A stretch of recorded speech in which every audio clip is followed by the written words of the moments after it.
a doddle to make. It's just a question of mixing dry ingredients into wet ingredients. And I'm starting with the dry ingredients. I've got 300 grams of plain flour here, and I'm adding 2 teaspoons of baking powder and a 1/4 teaspoon of bicarb. And now the spices. Obviously I'm majoring on 5-spice.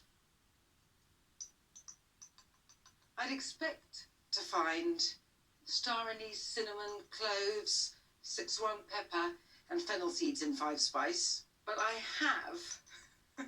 have found some with garlic in. It's better not to use it for this cake, although a friend of mine did and said it tasted just fine.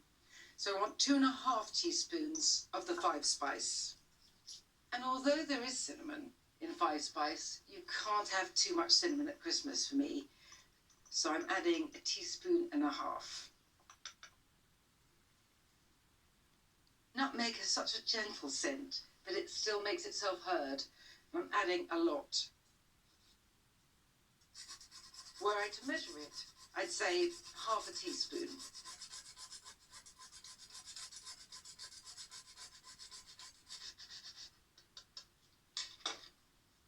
Got my festive fork to mix these together.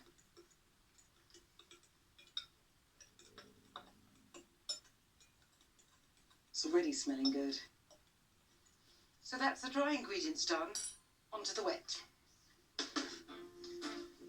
I want 175 mils of sunflower oil, or any vegetable oil.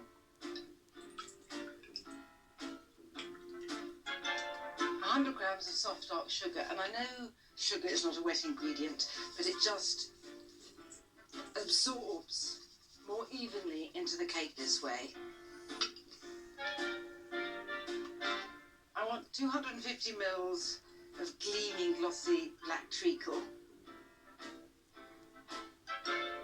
I've oiled the cup so it will slip out more easily.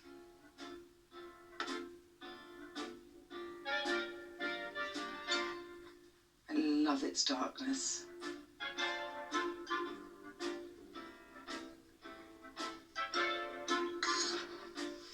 I know I've got a lot of dry spices, but I want the fresh warmth of ginger. I'm going to grate in a lot. About 3 centimetres, 15 grams.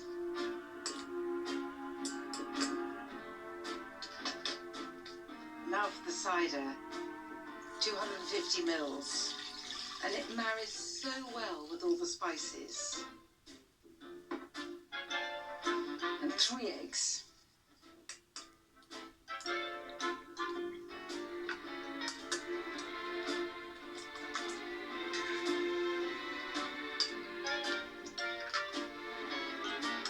And now I'm ready to get mixing.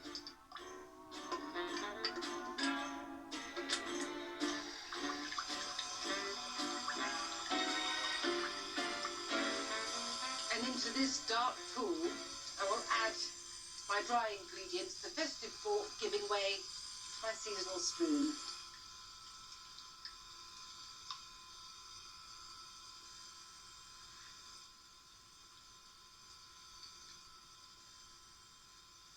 This is so easy to make, as you can see, but you'd never guess that from looking at the cake.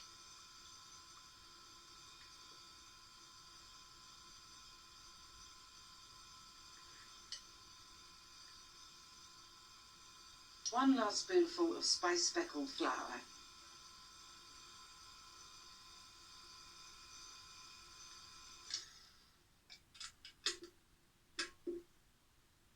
Time to pour this into the tin. I oiled the tin very generously and let it sit upside down so the excess stripped off. It's very important you oil well, getting into all the crevices and especially the funnel makes unmoulding so much easier. And it is very liquid, but it's meant to be. It's this that makes the cake so gorgeously tender.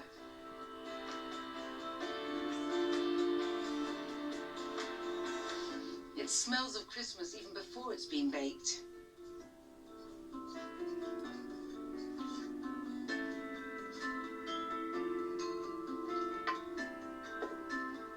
And this goes into an oven at 170 degrees for 40 or 50 minutes.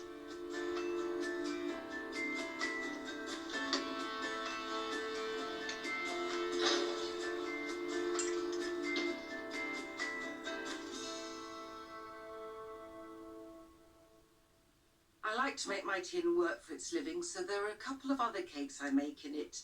I've got my mellow bundt cake and my fragrant tangy lemon and thyme cake.